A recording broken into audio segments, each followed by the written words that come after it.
പത്രോസ് പറഞ്ഞു, ഗുരു, ഞങ്ങളെല്ലാം ഉപേക്ഷിച്ച് നിന്നെ അനുഗമിച്ചിരിക്കുന്നു. ഈശോ ഇപ്രകാരമാണ് മറുപടി പറഞ്ഞത്, എന്നെ പ്രതിയോ സുവിശേഷത്തെ പ്രതിയോ നിങ്ങൾ എന്ത് ഉപേക്ഷിച്ചാലും ഇവിടെ വച്ച് തന്നെ അത് 100 ഇരട്ടിയായിട്ട് ലഭിക്കുകയും ചെയ്യും. ക്രിസ്തുവിൻ്റെ ശിഷ്യനാകുവാനായിട്ട് വേണ്ട ആദ്യ ഉപാധിയാണ് ഉപേക്ഷിക്കൽ എന്നുള്ളത്.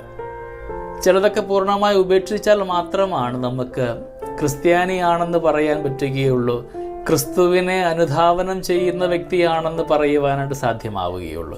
ഉപേക്ഷിക്കലുകൾ വെറുതെ ഉപേക്ഷിക്കാൻ വേണ്ടിയുള്ളത് മാത്രമല്ല, എൻ്റെ ഓരോ ഉപേക്ഷിക്കലുകളും ക്രിസ്തീയ ചൈതന്യത്തിലേക്ക് എന്നെ കൂടുതൽ അടുപ്പിക്കുന്നതാവണം, എന്നെ വളർത്തുന്നതായിട്ട് മാറപ്പെടണം.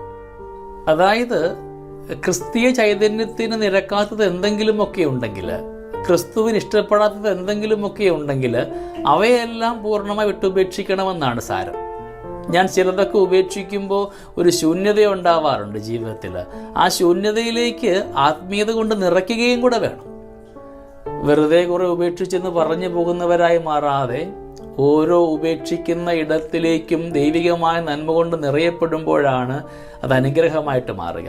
നമുക്ക് പറയാൻ പറ്റുന്നുണ്ടോ, പത്രോസ് പറഞ്ഞതുപോലെ ഞങ്ങളെല്ലാം ഉപേക്ഷിച്ചിരിക്കുകയാണെന്ന്? നമുക്ക് ആത്മശോധന ചെയ്യാം. എവിടെയാണ് നമുക്ക് പാളിച്ച ഉണ്ടാവുന്നത്? ഉപേക്ഷിച്ചു എന്ന് പറയുന്നതൊക്കെ പൂർണ്ണമായി ഉപേക്ഷിക്കാൻ സാധ്യമാകുന്നുണ്ടോ? അത് സമർപ്പണ ജീവിതത്തിൽ മാത്രമൊന്നുമല്ല കേട്ടോ. കുടുംബജീവിതത്തിലായാലും ഏത് ജീവിത സാഹചര്യത്തിലായാലും നാം എന്തെല്ലാമൊക്കെ ഉപേക്ഷിച്ചു എന്ന് പറഞ്ഞിട്ടുണ്ടെങ്കിൽ, നാം ഉപേക്ഷിച്ചു എന്ന് പറയുന്ന പലതും ഇന്നും എൻ്റെ കൂടെ തന്നെയുണ്ട്.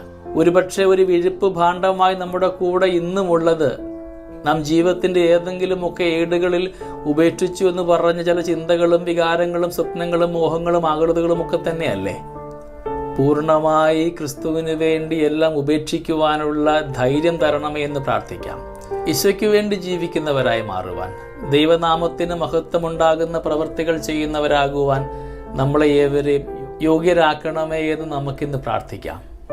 ദൈവത്തിനു വേണ്ടിയുള്ള ഉപേക്ഷിക്കലുകൾ നഷ്ടമാണെന്ന് കരുതാതെ ഒരു നേട്ടമാണെന്ന് കരുതിക്കൊണ്ട് മുമ്പോട്ട് പോകുവാനുള്ള കൃപയ്ക്ക് വേണ്ടി നമുക്ക് പ്രാർത്ഥിക്കാം. അതിനുള്ള ശക്തി ദൈവം നമുക്ക് തരട്ടെ.